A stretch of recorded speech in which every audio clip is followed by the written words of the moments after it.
সাবেক প্রধানমন্ত্রী শেখ হাসিনার বিচারসহ ৪ দফা দাবিতে সপ্তাহব্যাপী রেজিস্ট্যান্স উইক কর্মসূচির অংশ হিসেবে সারা দেশে সর্বাত্মক অবস্থান কর্মসূচি পালন করছে বৈষম্য বিরোধী ছাত্র আন্দোলন। সকাল ১০টায় রাজধানীর শাহবাগে শুরু হয়েছে কেন্দ্রীয় জমায়েত, চলছে কর্মসূচিও।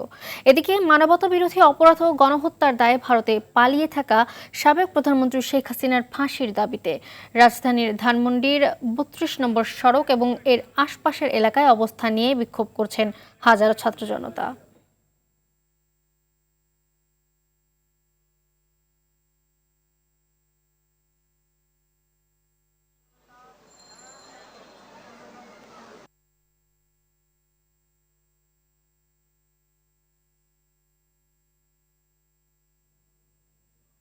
দর্শক, রাজধানীর শাহবাগে রয়েছেন আমাদের আরেক সহকর্মী খান আলামিন, সরাসরি যোগ দিচ্ছেন তিনি। আলামিন, বৈষম্য বিরোধী ছাত্র আন্দোলনের আজকের কর্মসূচি ও সবশেষ কি অবস্থা জানাবেন আমাদের।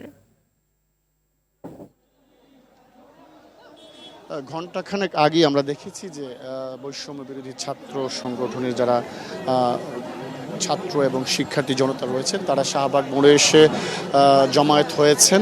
আমরা এখানে যেই শাহবাগ জাদুঘর রয়েছে, জাতীয় জাদুঘরের সামনে বৈষম্য ছাত্র আন্দোলনের যে সমন্বয়ক সার্জিস এবং হাসনাত, তারা দুজনই আছেন এবং কিছুক্ষণ আগে তারা শিক্ষার্থী জনতার উদ্দেশ্যে একটি বক্তব্য রেখেছেন। তারা তাদের দাবি দেওয়ার কথাগুলো বলেছেন। আমরা একটু হাসনাতের কাছে যাব, হাসনাতের কাছ থেকে একটু জানতে চাইবো যে আজকের কর্মসূচির বিষয়ে তারা কী ধরনের পদক্ষেপ গ্রহণ করবেন।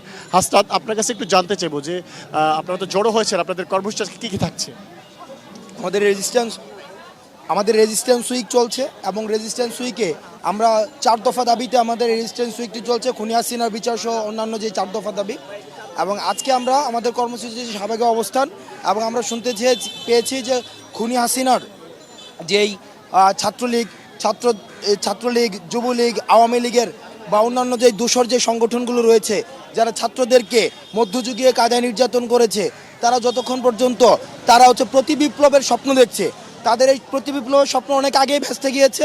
এখন যাতে করে ছাত্র নাগরিক নিরাপত্তা অনুভব করে, যার কারণে ছাত্র নাগরিক স্বতঃস্ফূর্তভাবে আজকে রাস্তাগুলো দখলে রেখেছে। আপনারা কী করবেন আজকে সারাদিন? আজকে সারাদিন আমাদের এখানে অবস্থান কর্মসূচি থাকবে, তারপরে সেখান থেকে আমরা বিক্ষোভ মিছিল নিয়ে আমরা সড়ক প্রদক্ষিণ করব। ধন্যবাদ।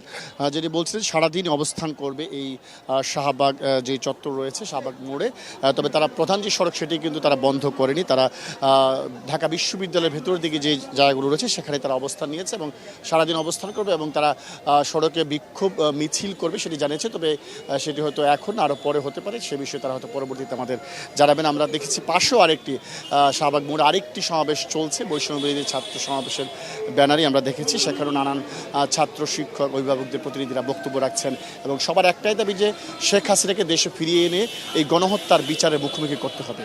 তো এই হচ্ছে আমার কাছে থাকা সবশেষ তথ্য শাহবাগ থেকে। ধন্যবাদ আপনাকে।